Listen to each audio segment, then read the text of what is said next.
Okay, I would like to welcome everyone to Clay and Conversations today. It is the end of February here in Philadelphia, and we're joined by Liisa Nelson. Very excited. Welcome, Lisa. Thank you. Thank you so much for having me. I'm excited. Yeah, it's gonna be fun. The show is down in the gallery. It is beautiful. Hopefully, some of you have seen it. If not, you haven't come in. You have until the end of March. We'll be open the second Thursday of March. I think it's March 13th. Yep. From 5 to 8. So that's later in the evening. Other than that, we're open every single day of the week. Free to come and see world class art here at the Clay Studio every day. All right. First, I'd like to recognize that the Clay Studio stands on the indigenous territory known as Lenapehoking, the traditional homelands of the Lenni Lenape people. We'd like to take a moment to reflect on the role of the Lenape as the past, present, and future stewards of the land, and the role of all of us to join in their tradition of respect and caring for the land and for each other. Um, Liisa, who was until recently a resident artist here at the Clay Studio, was born in Montana, raised on mountain mists, untamed forests, and pristine prairies. She is a seeker of quietude and natural places, while also nurturing a deep love for human and non-human beings, culture, languages, science, phenomenology, reading, music, art, and all forms of learning. Nelson is currently a visiting assistant professor of ceramics at the New York State College of Ceramics at Alfred University, teaching full-time while pursuing her studio practice and research. She's been an artist in residence and a visiting artist at numerous institutions, including the Jingdezhen Ceramics Institute, the Central Academy of Fine Arts in Beijing, Pottery Northwest, the Clay Studio, and Paris Gibson Square Museum of Art. She earned her MFA in 2018 from the New York State College of Ceramics at Alfred, her BFA from Pacific Lutheran University in 2009, and a post-baccalaureate certificate from the University of Colorado Boulder in 2015. She's exhibited her work in solo and group shows across the US and in China. Her work is in several private and museum collections nationally and internationally. Welcome, Liisa. Thank you. Thank you so much for having me. Thanks everyone for coming. I see a lot of familiar names and faces in the crowd out there in Zoom land, so I appreciate y'all being here. Yay. We're honored to have your show in the gallery. It looks so beautiful. It's really wonderful. If you've seen it, you can see that there are two other solo shows. They're all beautiful, but very, very different. And I've had the pleasure of giving some tours recently, and it's been really nice to, especially high school and college students, to kind of bring them through and see the variety of what you can do in clay in terms of the technical aspects, but also like the emotions. Um, and when we walk into your gallery, I always say like, and how do you feel when you walk into this space? And they always say, oh, I feel so happy. I love it. It's so joyful. So that's a nice feeling. Um, but we will talk about your exhibition in a few minutes. First, I want to ask you the question I ask all the guests, which is how and why did you make the brave decision to make your life in art? Yeah, thanks. I feel very fortunate to have um inherited a lot of skills and kind of been around builders and people in my family who knew how to do stuff from a really young age. My dad was a is a builder and a painter. His dad was a builder. His brothers, like I have several uncles who are building contractors and very yeah, just a lot of really talented um people in my young life. And I think, I've always been really material and spatially oriented, and also really interested in just like how stuff works, kind of phenomenology of the world. And so I was actually a science student when I went to college first, and then found clay like a few years into my college program. And uh, there was a kid like it was one of those. There was a kid in my dorm who was in a clay class and kept bringing home these like funky objects to his dorm room. And I was like, what is that? And he was like, I'm taking a ceramics class. And I was like, I want to try that. So I had never really done clay much, just like more painting and things like that. And it was more of a hobby. And then as soon as I took that class in clay, I just got hooked on this feeling of being able to take an abstract thought or idea and then just kind of immediately have it exist in like a physical body in the world.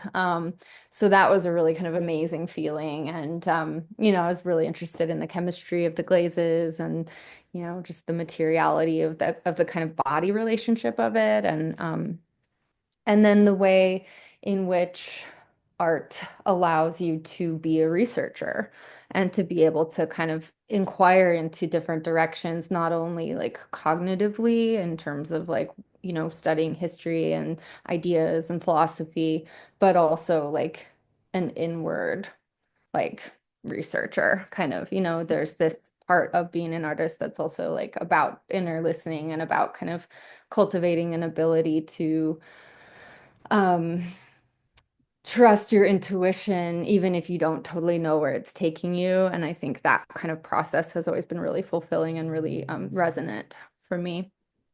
So yeah, kind of to my parents' concerns, but switched to an art major. And then it's kind of been just a step-by-step journey ever since, knocking on doors and seeing what opens. And been, a lot of really amazing things have opened for me that I just would not have expected and could not have projected. But it's been just, yeah, one kind of step at a time and following what feels like there's interest and curiosity and resonance. I'm not one of those people that ever had like a long-term plan that much. Like I had ideas about what might happen for my life, but I more just was kind of like, what feels right next, what's interesting, and just kind of like living like that has brought me to some really amazing experiences and opportunities. And so I'm really grateful. Well, that the last thing you said is definitely part of the idea of bravery, I feel like, because if you sort of can't know exactly what's going to happen and just accept that like you said, knock on doors, see what opens, and um, no career path really is straight. Even the ones we think are very straight really aren't, but the artist path is always, I think, really winding, and like that's a lot of the value of it. Um, So you talked about your family back in the beginning of being builders, and I think that's really resonant with what you said about like you have an idea and then you make it into a reality with the clay. But you had that also sort of early belief that people can make things, right? Because you saw people around you making things. I feel like Mhm. that's another kind of gift that is not as present in our contemporary society as it has been in the past. Yeah, absolutely. Like the craft, being around crafting as a practice in Mhm. various ways. It used to be such an integrated part of people's lives, and it's like not that much anymore. So I do feel really fortunate to have had that. Yeah. Hmm. Do you did you think of yourself as an art kid like before you got to college, or you were a science kid? Um, I think when I was really young, I didn't feel like I remember feeling kind of self-conscious about the fact that I wasn't like really good at any. Like I was sort of good at a lot of things, but not like really great at any one thing. And I really had a hard time kind of knowing where to go and what to do with my interests because I was interested in kind of everything. But I didn't have like a clear sense of what I should do. So I think I went into science. Yeah, I actually bounced back and forth between a couple majors. I was like art, then political science, then kind of settled on science. I was like, okay, I'm doing biology, and then, maybe I can go into research and just see where it leads. But yeah, I wasn't one of those people that had a clear sense because I was such a kind of like polymath mind and um so I also grew up in Montana without a lot of, um, in kind of small towns. So I didn't really have like a realistic picture of the world or what like different career paths would look like besides like kind of small town life, which there's nothing wrong with that. But I didn't, it's not like I really knew any professional artists or people who, yeah, um, I don't know. It's just like a more limited mindset, I guess, in that, which I think is something that actually, I don't know, is it okay if I transition and talk about the show a little bit? Yeah, absolutely. So, I like, yeah, was that gonna say it if childhood. you didn't. Go ahead. Yeah, I know, I appreciate like that questions about childhood because that is something that I've been reflecting on a lot with this work and just like being like, what actually happened? So I turned 40 recently, and I feel like I'm at this like midpoint in so many ways in my life. And so I have been doing a lot of reflection this last year and thinking about childhood and what were the things that kind of formed me, what made me see the world the way that I do. And I remember like feeling really like I didn't have a lot of culture. We would take these trips to Seattle as a kid, occasionally from our little like small town Montana. And we would record, we would take a tape, like a blank tape and a tape recorder with us, and we would record the radio stations so that we could take it back to Montana with us and like keep on listening to like music that we didn't get that music in Montana. We had like gospel on the radio and country music, and like that was it. There was no kind of like pop or hip hop or like any of those sort of you know, um, electronic things that were kind of happening in the 90s. Um, so then when Nintendo, like when we got a Nintendo in our household, it was a really big deal. It was kind of this cultural encounter in a way, which of course, as a child, I didn't have that framework to think about it, but it really was this like different world that came in that brought in like all this new imagery and this kind of new narrative that was really engrossing. And so yeah, there was it was kind of world opening in a way. And I remember feeling that it made me feel like I belonged to a culture of kids or I belonged to something bigger than me through this like avenue of participating in Nintendo. And because it was like my friends in town and we'd go to each other's houses and play or other computer games and other, it was like the burgeoning of the digital age. So, um, but yeah, just and then when we did take those trips to Seattle or go out at all, or my cousins from Seattle would come and visit us, like they knew all the games and they would actually like beat the levels for us that we couldn't beat, so we could like play our way through. And um, so I don't know, there was this sense of like larger belonging. And then looking back too, I'm like, now I have this other lens where I'm looking at I've been doing a lot of research into like the history of video games and not just video games, but like gaming, digital gaming, but also kind of pre-digital gaming and like the provenance of like where Nintendo came from. They were actually a toy company before the digital age hit, and there were all of these like it has this really amazing kind of global economic history where the different countries, different companies in different countries were like competing with each other to try to like make a better game. And there was all this like theft going on of ideas and like models of games. And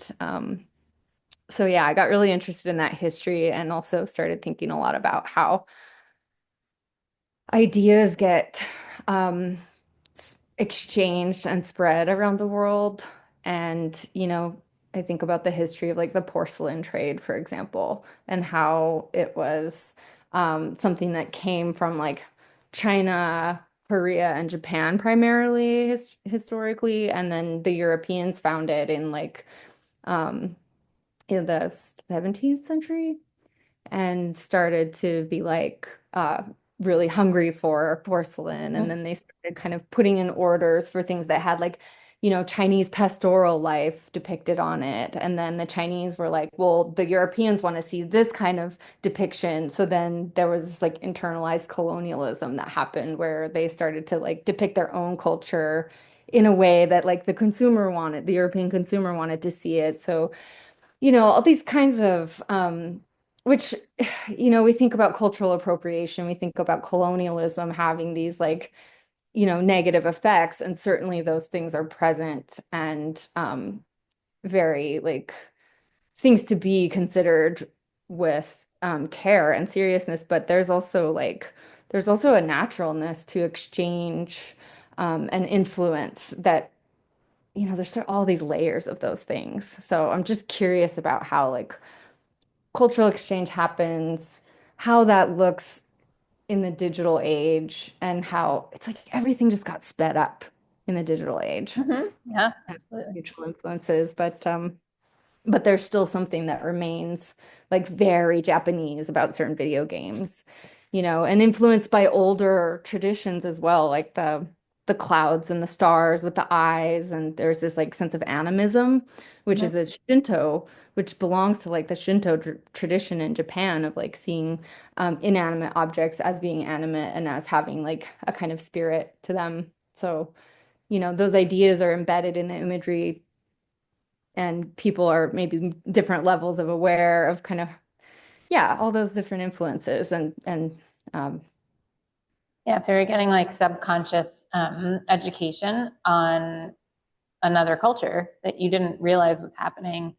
And it's really pretty lovely that as you get older and you're doing research into historical periods and science, like the science of porcelain and all those things, that you have this wonderful opportunity. And like this has happened to me in other situations that you're like, oh, that is a thing that's so deeply familiar to me and meaningful to me from for you, the video game. And now I get to learn where it came from. It's such a wonderful prize.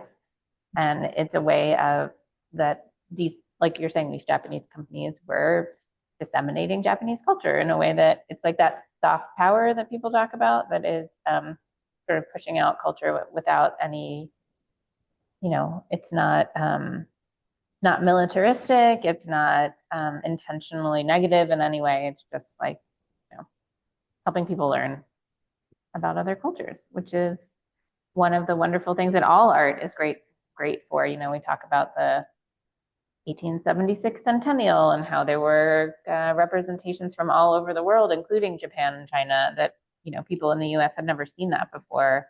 And just as you, as a young kid in Montana who hadn't engaged with the digital world, this was like a revelation, right? It's like new digital culture that it's happened in other situations. It's pretty fun and exciting to see how that affects the generation of people for whom it was this like big deal. I want you to keep talking about that, but I'm going to share the screen so people can see what you're talking about. oh yeah oh I forgot, yeah, we should look at the work too. Yeah, while you're talking, we can Great. do the thing I wanted to do. No, that's not what I want. Aha, okay. Yeah. So, well, let's just talk. I just want you to talk briefly about that in relation to like the cloud wall and the objects, and then we'll go back to the title and kind of what that means to you. But Okay. some of the things that are like directly related to the video game imagery. Yeah, absolutely. So as I was thinking about like historic exchange and what it is to experience culture and to know kind of understand what culture is, which I think kind of only happens by encountering other cultures. And that can happen through travel, it can happen in a lot of ways. But there's this sense of throughness with iconography that or of I guess transcendence of how like video game culture and early digital culture, like they needed things to be because it was so international, they needed things that would be kind of archetypal symbols. And a lot of those things came from myth, from different places. And they came not only from mythologies from like Japan, as I was saying, but like Japan was looking to other cultures, like the Legend of Zelda game, for example, is this like medieval Europe kind of based it's sort of fantasy realm, but it's like got a lot of this like medieval castle imagery and the swords and these kind of like knights and fairies and mythological creatures that kind of belong to that historic sort of European feel of folklore. So I was interested in how some of those things translate, not only in like the early video games that I played in the 90s, but also throughout like gaming culture, um, more broadly too. Um, and then kind of what is the significant that got me thinking about what is the significance of like the myths, the stories, the lore of a culture, and how that informs what our sense of place in the world is, but also our sense of purpose in the world. And kind of what is our narrative? What's the story that we're here to like fulfill as characters in this like, setting or, I don't want to say game because life is like more, is not a game, but it's There are this parallels. there's this narrative, there are parallels within it, and it's that narrative basis. I think we have such a strong relationship with storytelling as humans, and that for many, many centuries of human development was very closely linked to people's land bases. The stories would go like you think about the story like one of the oldest stories we have in like the European historic um over it. Tradition. Yeah. Oeuvre. I have a hard time with that word, but is like I think about like the Odyssey and Homer, and I love the story of the Odyssey, and there's so much in there about like the places and the different islands that he's kind of like traveling through in the sea, from island to island um in the land base and in the features, and that's true for different places around the world as well. So there's now like in the modern culture, I think that's still true, but the stories have kind of become these more like blended, melded things, and less grounded and more sort of floating, like the icons on the wall. And there was another like the other big part of this work is that I have a personal history with where like I was raised in Christianity. I was raised with like imagery that was really and in American culture, there's all this when you think about even like the cartoons of heaven or these depictions of what heaven and hell are, which go back to like Dante's Inferno, which go back to Hieronymus Bosch and these people that did like early that were responsible for kind of sculpting our imagery in the West of like what heaven and hell are.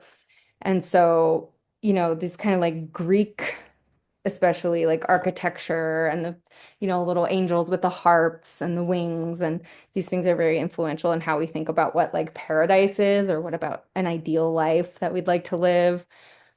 So the iconography of the games and stories being tied up with the kind of iconography of like longing for like spiritual meaning and ascendance and kind of um, yeah, longing and hopes and dreams. Like Yeah. those felt like a really interesting territory to kind of investigate both in research, but also like kind of inwardly reflecting on kind of what informs our sense of values and what we hope for our lives and for, our spiritual lives as well.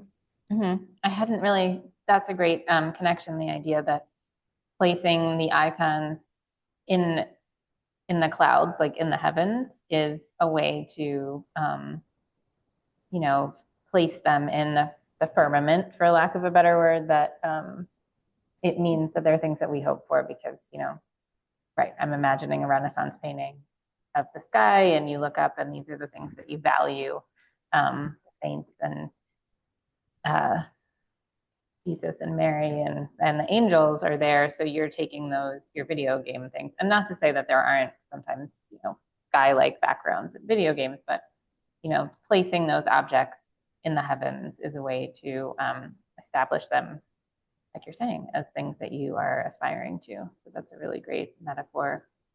In addition, just feeling very cheerful when you walk in there. Yeah, Well, that's, it's I'm just going to go back to, yeah, no, go ahead. But then I want you to talk about the title as well. okay. Yes, I will. Yeah, so it's interesting that you said that people feel very cheerful when they go in the room because it is, that sky image is very kind of calm and peaceful. But and maybe I'll tie this into the question about the title too. So, it's there's also this other side to the work. Like there is a kind of celebration of narrative and myth and like this iconography that I personally love and find very meaningful. Um, partially because I have such a close relationship with art and art history and what it is to like speak a language of images and to study and like love and have a close, like constant close reflection of like kind of how aesthetics work as a language. And, iconography is this sort of amazing thing that has this capacity to like transcend um, meaning between like spoken languages and that's part of its power is its kind of, somewhat universal re ability to read.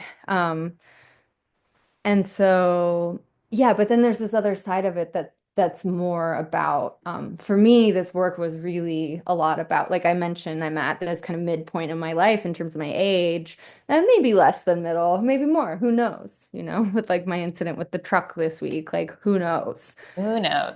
At Mm. any point. But I've just been, I'm of a certain age now where I'm like, huh, okay, like my mortality is feeling more and more real.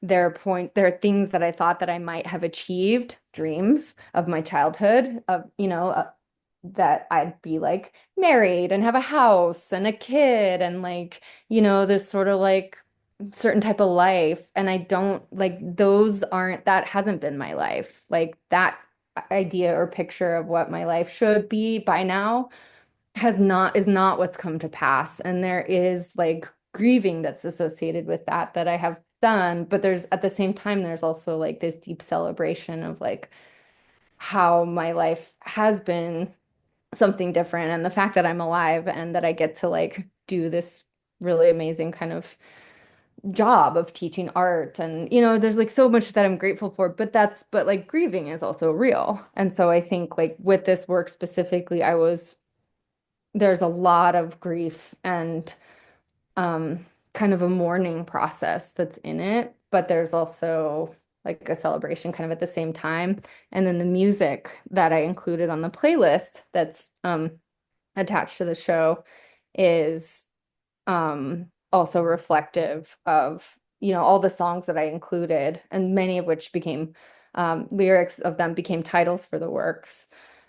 Like all those songs kind of have something about like the sky or dreaming or belief or kind of spirituality, but they all have a sense of like kind of celebration but sadness at the same time. There's something in that that's like reflecting, I think, the preciousness of life and right. Yeah, Yeah. absolutely. Holding the capacity we have to hold many kind of feelings and ideas and experiences at once. Yeah, we contain multitudes for sure. Um, I I think it's really great to have that be the transition to talk about the title and but also to switch to talking about the pieces that are on the pedestals and think about what motivated you to create these multiple sided, more complex.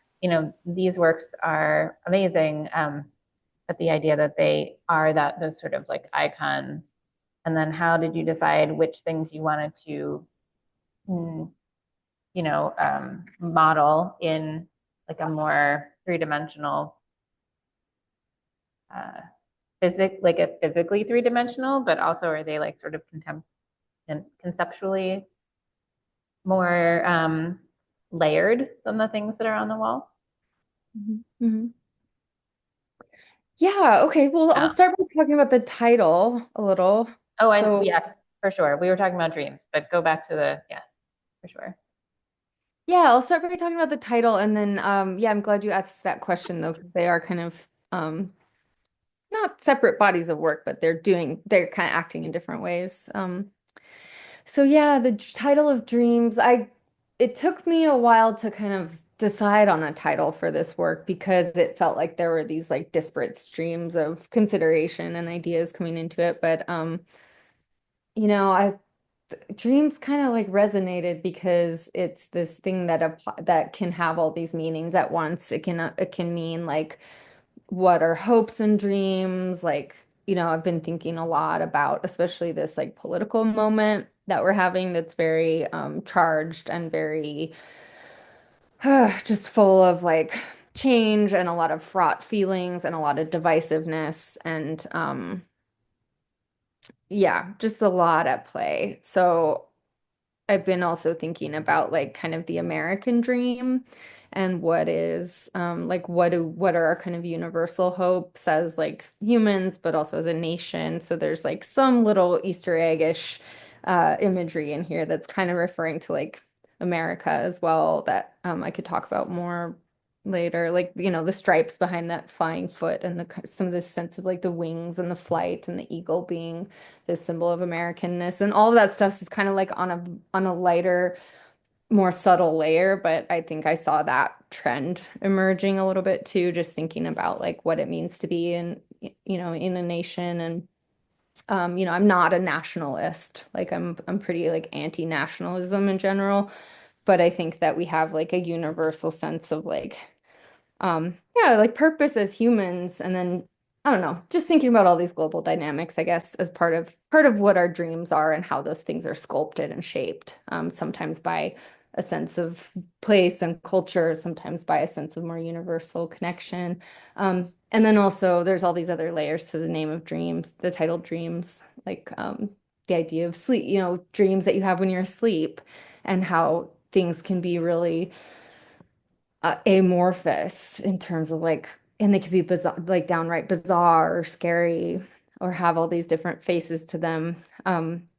Also, the archetypes of dreams were something that like Freud and Jung and also the surrealists worked with these like archetypal imagery that emerged in dreams that was like the stuff of the unconscious, like what's kind of under the surface.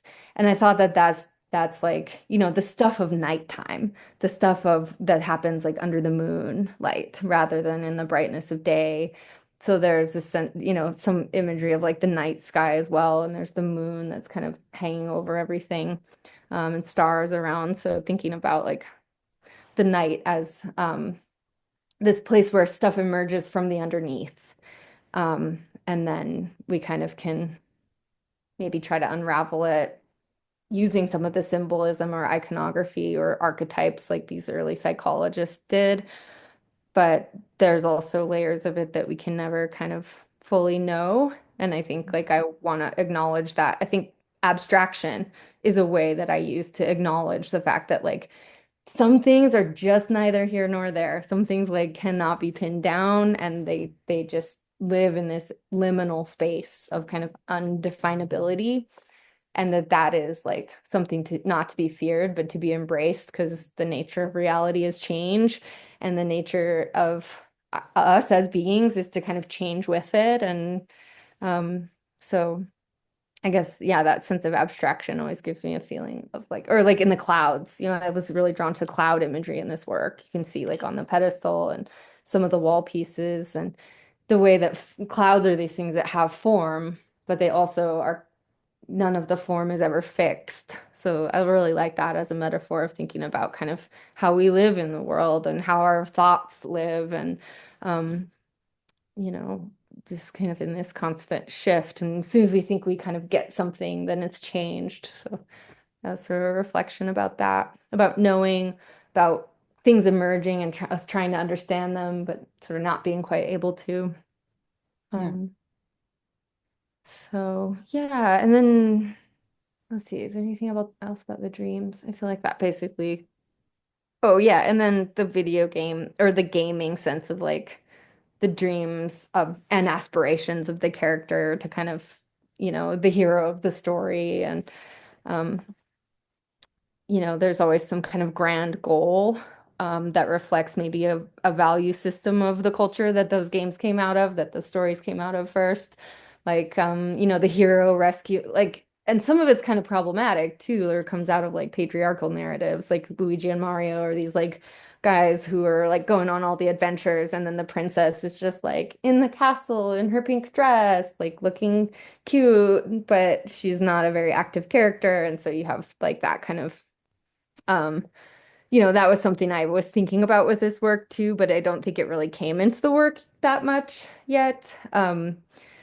But it is something I'm like curious about to kind of, yeah, just who are the main characters? How are those things told? And, I didn't want to make this into that kind of a critique because I felt like there's enough in this work already. But the gender dynamics and how one sees their role, like based on what's expected of your gender in early childhood too, is something that that's really resonating for me. So I think my work is kind of, so at least one body of work I'm working on is kind of moving in that direction. Mhm. Um, Also, just getting into just playing a game is like you're in a dream.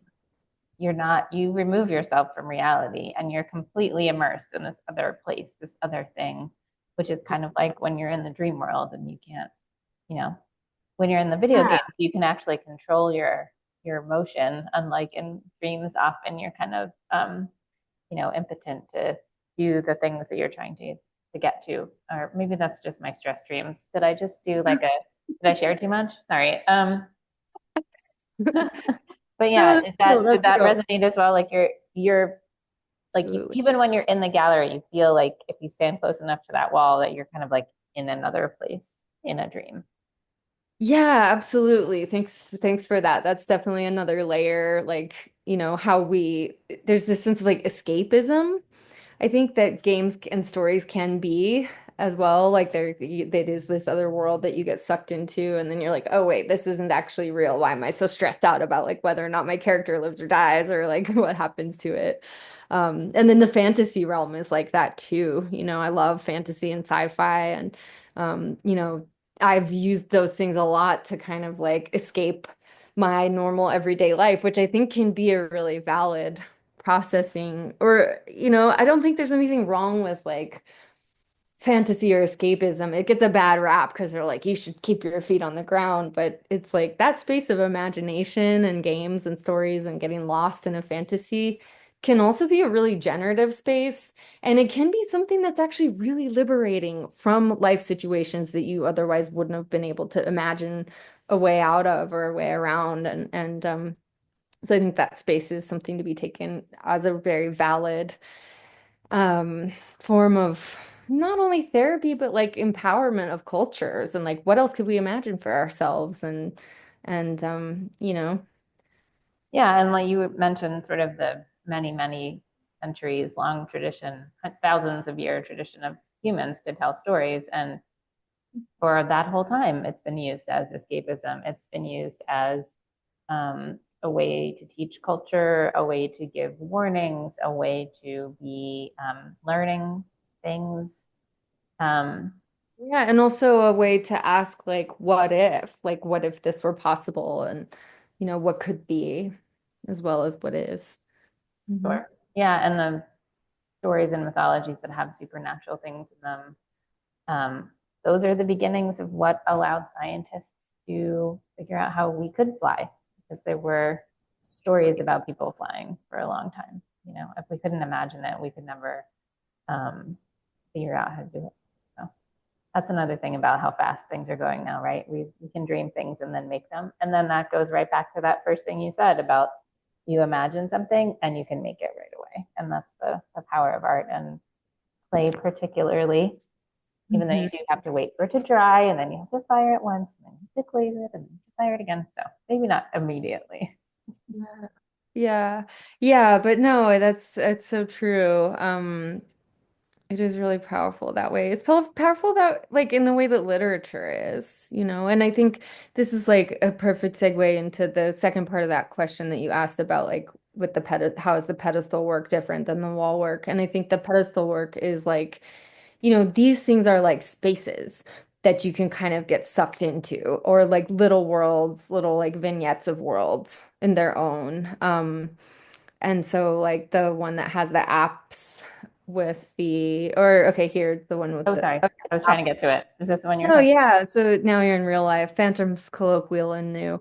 So that piece, I was thinking about sacred spaces. I was thinking about spaces that are kind of like set apart for, um, yeah, for like something spiritual, but then how that's like kind of inviting in, inviting you into this doorway to another world, and then how games are similar. So there's this kind of cathedral architecture to some of the work, and this piece specifically in the middle here.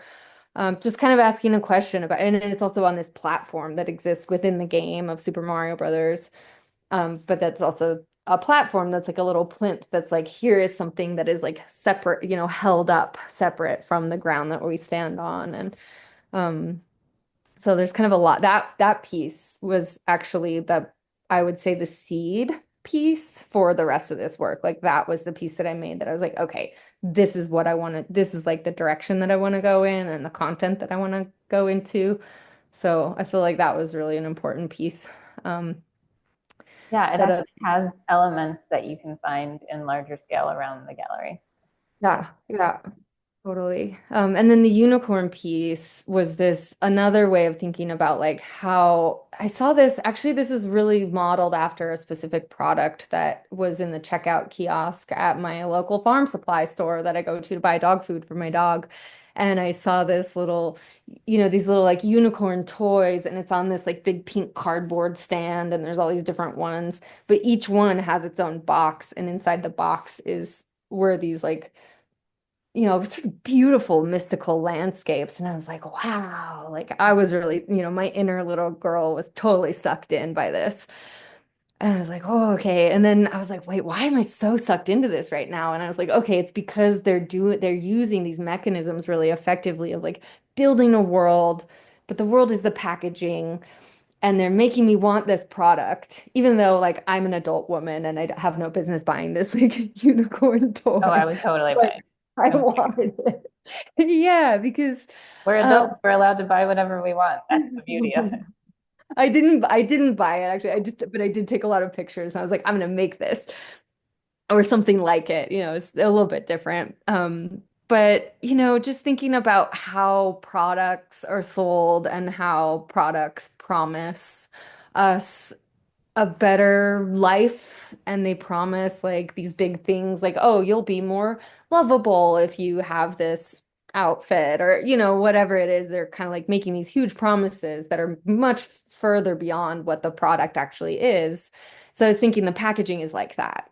It's like, wouldn't you love to live in this world? But then once you take the thing out of the packaging, it'll sort of like loses something. And or when you yeah, so I've just been thinking about, especially in this cultural climate, with all the economic changes and stuff that are happening with the government and with just post-COVID, stagflation, all these things, like, sort of what do we really value and how do we actually honor that?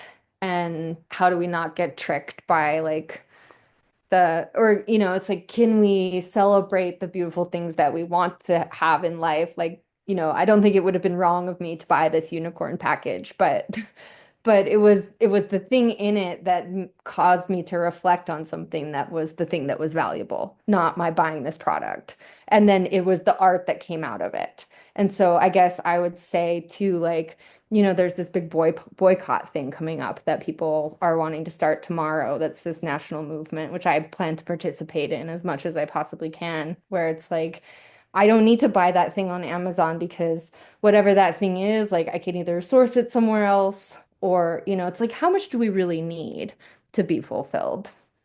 And how much do we just want, or do we get told a story and then we buy it? And then it's like it often falls flat, and it often, in fact, undermines the very values that it's purporting to be celebrating, like this unicorn product that was like plastic, cardboard, it was shipped. It was actually causing a real cost to some forest somewhere, and then depicting this forest. So it's like, are the things that we're participating in actually supporting our values, or are they undermining them? Um, Absolutely. We are addicted to digital things. We're addicted to buying things. Um, and it's it's not a real way to find happiness in the world, but it is certainly sold to us that way. Hard to Mhm. escape. Right, right. You know? Okay, where do you want me to go next in terms of objects? I'm going to talk about Um, this guy. yeah, I could talk about that. Was actually an earlier piece. And that actually started out, sometimes I start a demo in a class. Actually, two of these pieces on this screen started out as class demos. I used to make fast, kind of like crappy demos that never would turn into anything because I was like rushing through them to try to get the students their time to work. But a couple years ago, I decided I was gonna try to like make demos that I could actually finish into works. And so I would just, start the demo in class and then bring it into my studio after and spend time with it and see what it could become. And so, that was a demo with the extruder and how to kind of use things architecturally with the extruder. And then, I just was curious about bringing in, I've done a lot in my work of conflating like architecture with botanical forms, with body parts or notions of kind of the human body or physicality of like living animal being or and kind of like conflating all these things like how separate really are we from the world around us. And so this was kind of one iteration of some of those ideas. um, and also the garbage, the scraps of that get cut off of things and kind of this sense of like composting that I like to try to have in my work. Um, and then the cloud piece was really I really enjoyed making that exploration of form and thinking about like how clouds shift and move. And then the tabletop of that is like a Tibetan cloud. So kind of thinking about, those other cultural narratives, especially of East Asia, because I personally am very influenced by East Asian, specifically Chinese, ideology and spirituality. So that is very close to my heart too. And some of that imagery is just really inspiring. I was just thinking that the abstract form in the center to me is a bit like, oops, my little microphone isn't working. Can you hear me? I can hear you. Okay. Um, to me, it's like an abstracted form in a way of the oops, this one that's like, Yeah, definitely the arch echoed. Yep, some of the similar sense of like sacred architecture. Yeah, absolutely. And so, and the title of this, I'd be a believer if it was all just song and dance. That's from that's from a song lyric. By which one is that? It's a Julia Jacqueline song. Um, about kind of growing up in Catholic school and sort of some of the yeah, she has this sense of real. Like I spent a lot of time with the music that's on the playlist. She has the kind of sense in the song of the difference between like what it is that they're doing that's like the sacred stuff, but really it's just like there's this kid in a leotard on a parade float and a Technicolor dream coat and kind of this like lived reality versus like what the theater that the church can kind of feel like. And so some of those notions I think are reflected in there, even if it's not super. It's funny, all this meaning emerges when you like trust into intuitive space as you're making. And I really like that, afterwards analysis of being like, okay, where's the resonance here? How do I want to talk about the work? How do I title it to kind of frame thoughts that feel important to me? So yeah, that one felt like it fit with the rest of the body of work. absolutely. And I like that it has a different sensibility. I want to show, we don't have too much more time left. I want to show people the details of all the individual works, and I would love for our audience to get any kinds of questions that they're thinking about. I'm just going to go through this really quick once, and then I want Liisa to pick a couple of other pieces to talk about specifically. But if you start to have questions or want Liisa to focus on a particular piece, either put it in the chat or raise your hand, and we can have the conversation that way. Oops, someone got cut off. Sorry. Okay. But these are all, yeah, there we go. Okay. Um, is there a particular one you want to talk about, Lisa? Um, well, let's see. Actually, I could talk about just in the last couple minutes. I know I put it at the end of the slides, I Oh think, yeah.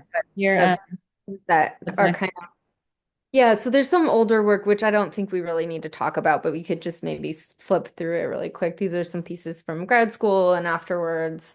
It's really a lot of material play, curious about kind of some historical narratives. This is what I was saying about the botanical forms blending into the body, kind of sense of the human body and, phenomenology of nature and thinking about that through a sacred lens, keys for thinking about access, internal knowledge, unlocking like the depths of layers of the inner life.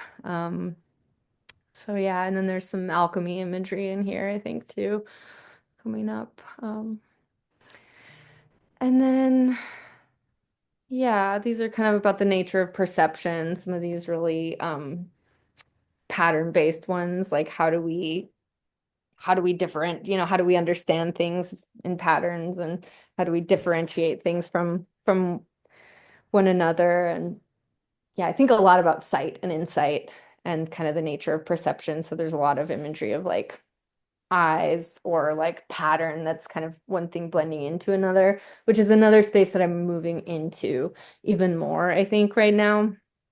And so the work that is yeah, like that's one of those where kind of have these layers and something emerging. And the work that I'm been doing lately, yeah, these pieces are in progress. So these are kind of, I don't know, material sketches, but just thinking about like how I can start putting things together with like tile and shards and some dimensional pieces, some flat pieces, and thinking about creating like imagery that's also an object through tile, but also referencing like digital space. This is, this is almost like a jukebox or something kind of computery. So I'm curious about like um, bringing in pattern and this sense of like, um, yeah, just like layered pattern and different ways of kind of understanding information with the digital realm and also tying that into like craft, like tile, craft, like crochet. The Jacquard loom was sort of an early computer. They had all the holes in the cards that told, that basically let the pins either go up or stay down and it change cards and the pattern of the print would change. So yeah, just kind of thinking about all those connections in the work that I'm moving into, but still holding on to the some sense of the mythological narratives and the folklore and myth and some of the kind of religious architecture and yeah, all that stuff. And some of the video games, you can see the little paths that are the little like, you know, between the levels and the paths between as like the frame on the one on the left. So these are unfinished, but kind of see some of the thought process there that I'm moving towards. So Yeah, it makes a lot of sense to go back to the Jacquard to think about like where the pixelation even came from. That is like such an important part of those original video games. You don't yeah, find them. that has a really interesting history too of like how the icons were developed for like the early Macs. And the woman who I forget her name right now, but she was a early like computer programmer who she was an artist actually, who then got into computer stuff because her friends who worked in computers were like, hey, you're really good at art. You should do this. Here's some grid paper. And then so she went to like the early stitchery patterns to see like what can she do in 32 bits. That would be an image that would be like clear, representing an arrow or representing like, these different things. And she came up with the Cairo font, which was in like 19 I want to say like 1987. I think she invented the Cairo font, which was like the early Mac font that was all the different symbols that were based kind of on, referring to hieroglyphics. But a lot of those were kind of like proto emojis that then like later became what we now use as emojis. So super interesting craft history there with Yep. in conversation with digital. Yeah, So great. It's all connected. it is. Um, well, this has been great. Does anyone have any questions? I feel like you've answered all the questions already. Okay. I think everyone feels very, did you have something, Ivan? No, good. Okay. Everyone feels very filled with great information and inspiration from your conversation about your work. So thank you so much, Lisa. Thank you guys so much. And I just want to say, if people like my favorite conversations are when people just reach out and like bring stuff up one-on-one. I think like, making my work, it's great to have a show. It's great to have things like this, but I think like one-on-one conversations with artists or non-artists or people interested in different topics, like I just love having conversations about kind of, you know, any of this stuff. So if anyone wants to keep talking, just send me an Instagram. You can get yeah, send me an Instagram message or just yeah, I'll be back in Philly, I think on the 6th of March. So um let me know if you're around. All right, next week, meet Lisa in the gallery if you want. Let me know and I'll connect you. Okay. Thanks, everybody. Have a great day.